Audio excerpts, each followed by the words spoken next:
Welcome back once again to our Wednesday night live stream service where we have been looking at the patriarchs, Abraham, Isaac, and tonight we're going to look at the final one, which is going to be Jacob. Now, this has been a study looking at why these men have found such favor with God and also with the Jews and by other world religions. So if you've got your Bible ready and notepads where you can scribble down some notes, let's take off tonight and let's see where this lesson takes us as we look at the life of Jacob. Now, give us a little bit of review here tonight as we get started. Last week we studied the life of Jacob's father, which was Isaac. And we saw where Isaac was a man who lived a life of normalcy. In other words, he took what was given to him by his father Abraham and really didn't do much other than that. He just always received and didn't do a lot of producing. But tonight when we look at Jacob's life, what we're going to see, it's going to be a life that's going to be so much different than what his father Isaac's life was like. Because in Jacob's life, we're going to see he is going to live a life that is going to be full of trials, full of troubles, and full of manipulation, because he is going to be a man who's going to try to manipulate whoever he can, whenever he can, and however he can. And we're going to learn a lot about that just in the early stages of his life, like we're going to talk about tonight. Now, when we talk about this story, I find this story interesting because we get to see his whole family at play. We're going to see his father Isaac. We're going to see his mother Rebekah. We're going to see his brother Esau and how they all interacted and how a pile of confusion it all was. In fact, if we was to put a modern term on Jacob's family life, we could say in today's term that Jacob grew up in what we call a dysfunctional family. And we're going to see the influence that bad parents can have on their children when we look at the life of Jacob. Just so you will know where we are heading in our study, it is my opinion that Jacob's messed up family life helped shape him into the manipulative person he became later on in his life. Because Jacob's style of relating was one of manipulating others, trying to control others, trying to be the boss, trying to always have the control. He tried to control life, and when he did this, he tried so much to depend upon himself rather than to depend upon God. And so what God is going to do in the life of Jacob, he is going to literally break Jacob out of the bad patterns that he has developed. So with that kind of an overview here tonight, what do you say? Let's start at the very beginning of the story, and that's where we're going to be at tonight. We're going to start at the very beginning, because in Genesis chapter 25, verses 19 through 28, we are going to look at Jacob's birth. I'll give you a second to find your way there.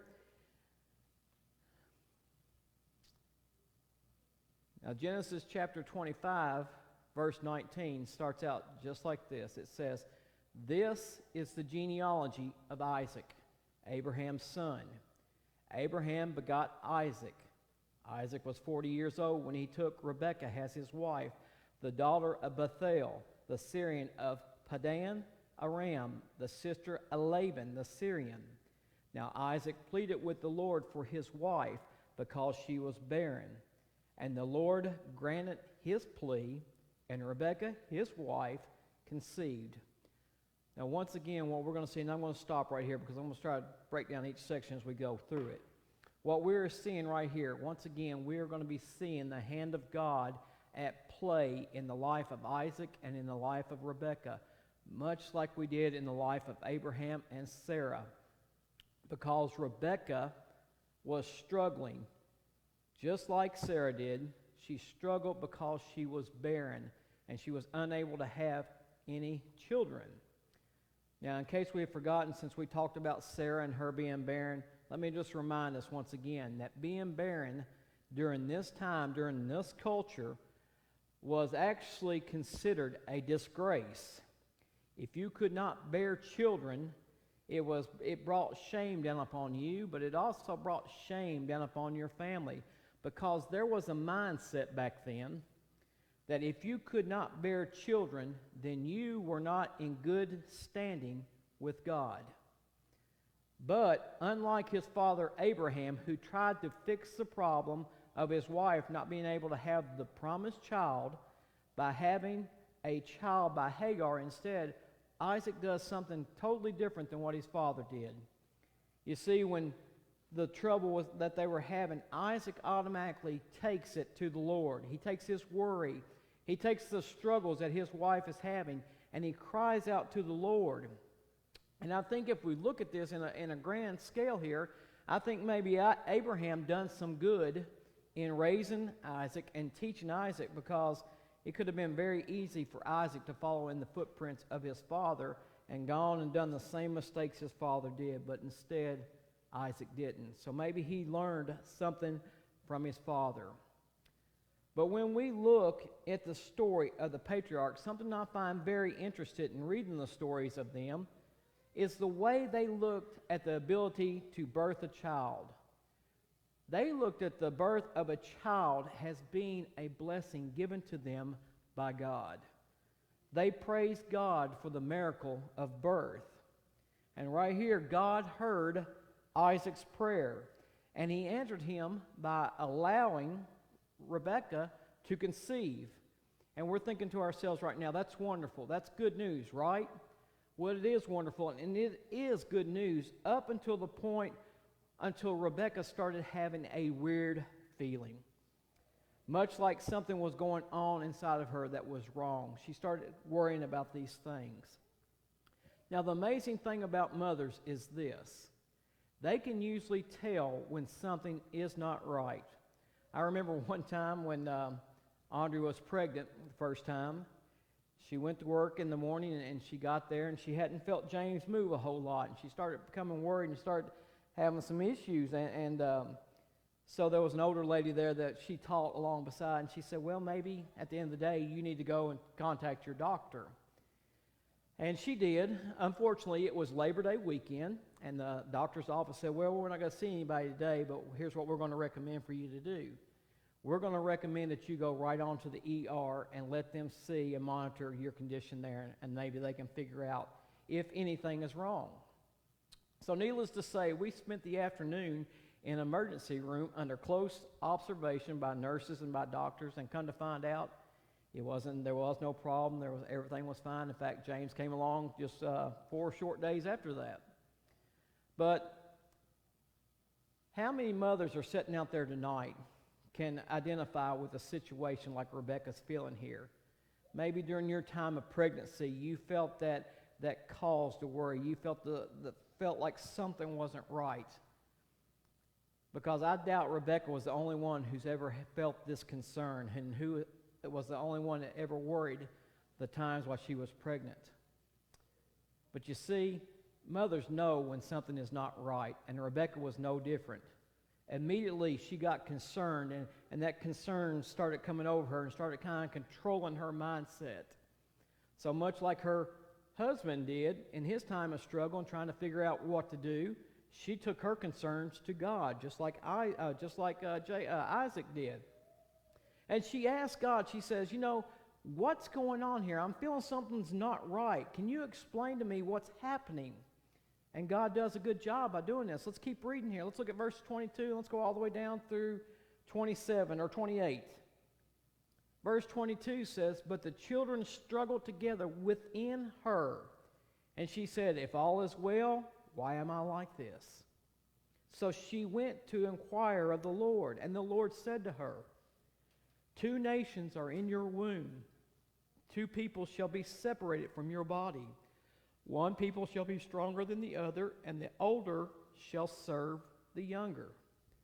So when her days were fulfilled for her to give birth, indeed there were twin sons in her womb. And the first came out red. He was like a hairy garment all over. And so they called his name Esau. Afterwards his brother came out, and his hand took a hold of Esau's heel. So his name was called Jacob. Isaac was 60 years old when she bore them. So the boys grew, and Esau was a skilled hunter and a man of the field, but Jacob was a mild man, dwelling in tents, and Isaac loved Esau because he ate of his game, but Rebekah loved Jacob. Now, what we're seeing play out here is a little thing called foreshadowing. This is foreshadowing of their lives, because even in the womb, Jacob and Esau did not get along. And this is, like I said, this is going to play out the rest of their lives, because there is always going to be conflict in this relationship. When Rebekah delivered, she had twins. And like we talked about already, the first one came out, and that was Esau. And his brother came out right after he did, holding on to his heel. And therefore his name was called Jacob, which means supplanter. Now, Jacob did not want Esau to be great. Even at this early age, we can see some things about Jacob. He did not want Esau to be the one to get the praise, to get the glory. Instead, he was trying to kind of control even from the very beginning. In fact, he was probably thinking to himself, he wished Esau would have stayed in the womb just a little bit longer so that he could have been firstborn. But it did not happen that way. And even though Jacob grabbed his heel and tried to control the situation, we're going to find out that even though he tried to do that, it didn't play out the way he wanted to. So we're going to find out just right here what kind of person Jacob was. And it goes all the way back to the very beginning. You see, Jacob was called the supplanter, and this is who Jacob was. He was the one that always wanted to be in control. Some people say that this type of attitude makes for great leaders, and I'll agree to a certain point. But it can also cause problems in leadership, much the way as it can be beneficial. However, when we turn to the New Testament and we look at the book of Romans and we look at chapter 9, we're going to see exactly what the conflict was there and what caused the conflict between these two brothers, Jacob and Esau. Because when you read in Romans chapter 9, it talks about how God loved Jacob and how he hated Esau. And so what God has done is they were upset with one another for the main reason because of God's selection. Now God said, Jacob I have loved, but Esau I have hated. You see, God had chosen Jacob to be his vessel. Therefore, we have to trust in God's selection. Much like they had to learn during their life, we can learn from this right here in front of us.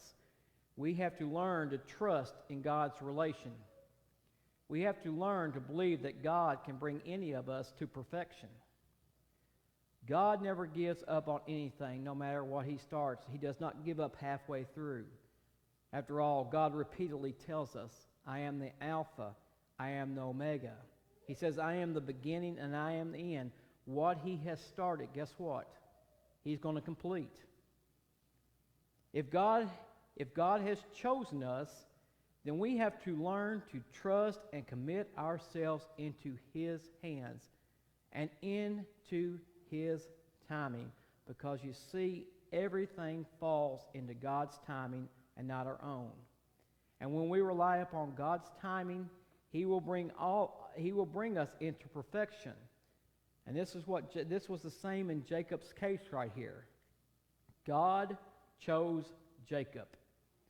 But like I said, there was always going to be conflict between Esau and Jacob. And I believe this may have started at an early age just by the simple fact of Isaac and Rebekah both choosing to place the title favorite on each one of these children. You want to divide a family? Then pick one son over another, because I guarantee it will cause hard feelings and hatred. So we can see in the beginning of Jacob's life, even at an early age, he was taught how to manipulate his situations and how to turn them into something good for himself. And even more, as we continue to read in the life of Jacob, we're going to see where this was going to play out through the biggest part of his life. Let's keep reading here in verse 29. Let's go all the way down to 34, and we're going to see another case of manipulation happening in the life of Jacob. Verse 29 says, Now Jacob cooked a stew, and Esau came in from the field, and he was weary. And Esau said to Jacob, please feed me with that same red stew, for I am weary. Therefore his name was called Edom. But Jacob said, sell me your birthright as of this day. And Esau said, look, I'm about to die. So what is this birthright to me? Then Jacob said, swear to me as of this day. And so he swore to him, and he sold his birthright to Jacob.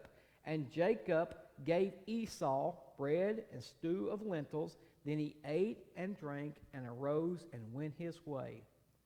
Thus Esau despised his birthright. Once again, we're seeing a classic example right here of Jacob manipulating his brother. A classic example of Jacob taking advantage. When the case presented itself, Jacob took advantage of the situation. And what he did was he caught his brother in need of a meal. And why was he so hungry and why was he so weak? Because it tells us that he had been in the field. So in this moment of weakness, what does Jacob do? He manipulates Esau to sell him his birthright. Once again, manipulation. You're starting to see more and more of this from Jacob. And maybe some of you all are asking yourselves a question here tonight. What is a birthright? Well, the birthright was the natural privilege of the firstborn son. Receiving the birthright, the firstborn would become the head of the family and would have charge of the family, including the family property. He would be responsible for the welfare of the younger sons, the widow, and also any unmarried daughters. He would exercise considerable authority over the other members of the family. The blessing that he would receive would also be placed him in a special covenant relationship with God. During the patriarchal period, when Jacob and Esau lived, God dwelt directly with the heads of the family. The Hebrews counted the blessings given by the father to be very important and considered it an oral contract, which was just as binding as a written contract. Now, in the case of Jacob, it appears that he did not actually inherit any property from his father, even though he did buy the birthright from Esau for a bowl of stew. But what Jacob did receive from Isaac was the blessing planned for Esau. The blessing, a sort of last will and testament, promised that Jacob would have lordship over other nations. The blessings Jacob received promised him divine protection, so that whoever cursed Jacob would also be cursed, and whoever blessed Jacob would receive his blessings. But this is a whole lot said about Jacob in just this short span of Scripture. It shows us who Jacob was and who he was going to be throughout the majority of his life. He was going to be a manipulator. He was going to be one that was always searching for control in every situation he went into. Now, it all depends on how you look at this story, on what you get out of it. Jacob was someone who took advantage of everything he got his hands on. And because of this, it caused friction inside the family. It caused friction between brothers. In fact, it caused a line to be drawn between him and his brother. And this line was going to take a very long time before it could ever heal. We think, why in the world would God ever allow all of this to take place? And why would he put blessings upon Jacob and not Esau? And that's a very good question to ask. But let's not lose sight here tonight of the real story. Even though Jacob did all these things, God still used him. Let me reiterate that once again. God still used Jacob. He still blessed Jacob. In fact, God molded Jacob through several severe rounds of discipline in order to get him where he needed him to be and mold him into what he needed him to be. But here's the good news for us tonight as we get ready to close out here. If God can use someone like Jacob and make him a patriarch of his chosen people, then that means God can use each and every one of us also. No matter what we've done in our lives, there is always forgiveness waiting for us. God wants to use each and every one of us for mighty things, no matter what we've done before we knew Him. So I encourage you to walk in the ways of the Lord and to always remember what 1 John chapter 2, verse 6 tells us. He who abides in Him ought himself also to walk, just as He walked. I'm going to stop here tonight because I don't want to get too much deep, because I know you're watching on computers and iPhones and different things like that, and I know it's tough. But we're going to continue on next week with Jacob a little bit more and dig a little bit more into him. But until then, may God bless each and every one of you watching there tonight. Good night.